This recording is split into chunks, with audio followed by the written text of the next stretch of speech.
NHM संविदा स्वास्थ्य कर्मचारी संघ मध्य प्रदेश की एएनएम पहुंची भोपाल व्यापम द्वारा ग्रुप 5 परीक्षा आयोजित की गई थी, जिसमें हायर सेकेंडरी विज्ञान समूह एवं 2 वर्ष का डिप्लोमा मांगा गया था, जिसके विरुद्ध माननीय उच्च न्यायालय खंडपीठ इंदौर के समक्ष उपरोक्त याचिका संस्थित की गई थी।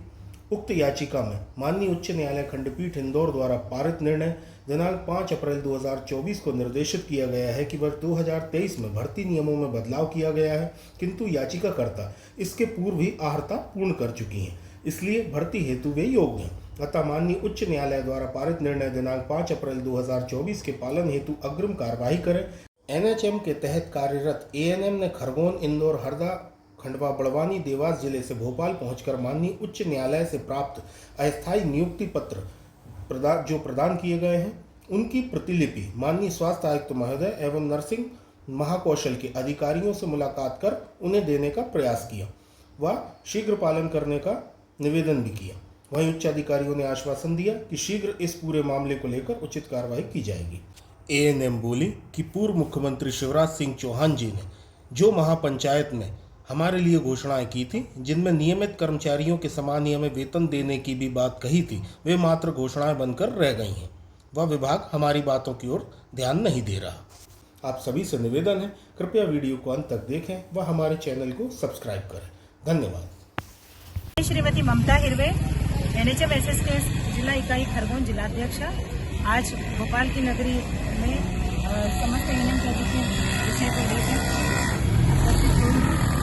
ग्रुप 5 की भर्ती के तहत एएनएम ने जब केस किया था, तब रूल बुक में 3 नियम के हवाला देकर एएनएम को पात्रता से परीक्षा से बाहर कर दिया गया था। चूँकि माननीय जज साहब के अंतरिम राहत भरा आदेश के पश्चात हमको परीक्षा में बैठने की परमिशन दी गई, किंतु जब 13 फरवरी को परीक्षा परिणाम घोषित हुए, दस्तावेज वेरिफिकेशन भी हुआ, मेरी एएनएम मेरिट में भी आई, क्वालिफाइड भी हुई, किंतु दस्तावेज वेरिफिकेशन के पश्चात भी इनको नियुक्ति पत्र प्रदान आज तक नहीं किए गए।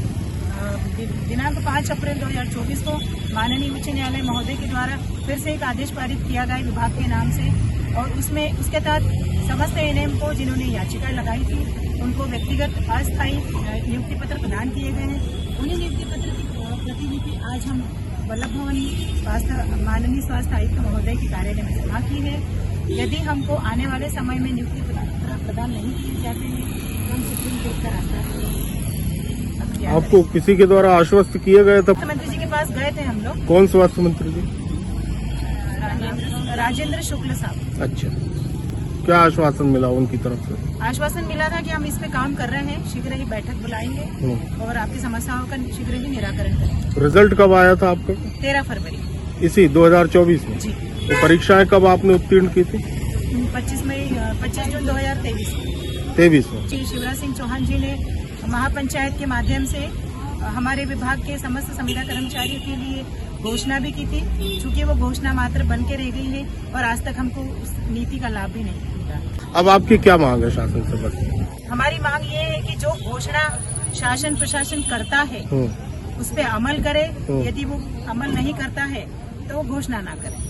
हमारी मांग ये है कि 5 जून 2018 की नीति हमारे लिए बनाई गई, लेकिन वो नीति आज तक हम पे लागू नहीं की गई। ठीक इसी तरह से पिछले वर्ष जुलाई 2023 में हमारे मामा जी माननीय शिवराज सिंह चौहान जी ने हमारे विभाग के होस्टिंग के माध्यम से एक महापंचायत की, उसके तहत उन्होंने घोषणा की कि मध्य प्रदेश शासन के सामान्य प्रशासन विभाग के तहत समस्त विभागों में कार्यरत समस्त संविदा कर्मचारियों को मैं नियमित की भांति वेतन भी दूंगा और नियमित की भांति समस्त सुविधाएं भी प्रदान करूंगा। चूँकि इस घोषणा को आज लगभग 1 वर्ष पूर्ण होने को आ गया है, आज तक हम उस घोषणा के पारित होने के तरस रहे हैं।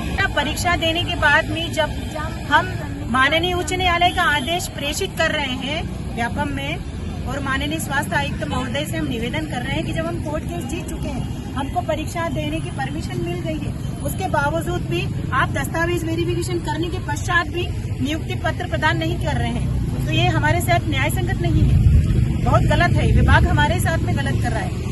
हम लगभग 15 से 20 वर्षों से स्वास्थ्य विभाग में काम कर रहे हैं और हमारे विभाग हमको अपात्र घोषित कर रहा है, ये बहुत ही दुर्भावना है। तो अब आप सुप्रीम कोर्ट का रास्ता अपनाएंगे या फिर कोई धरना प्रदर्शन की कुछ? हम कोई धरना प्रदर्शन नहीं करेंगे, हम सीधे सुप्रीम कोर्ट का रास्ता अपनाएंगे। बात करने। धन्यवाद।